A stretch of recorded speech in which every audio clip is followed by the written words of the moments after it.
Every good USB-C cable should have that eMarker with those informations about themselves built in. And let's see this eMarker that it has built in, what informations we will get from it.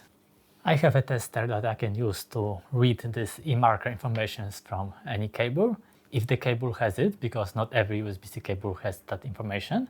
I've selected eMarker option. Let's connect this cable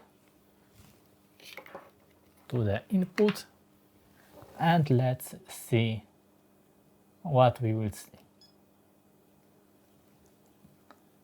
You can see vendor ID, type, speed, length, maximum voltage, maximum current. So any device that you connect this cable to can know what maximum charging power it can output not to destroy this cable.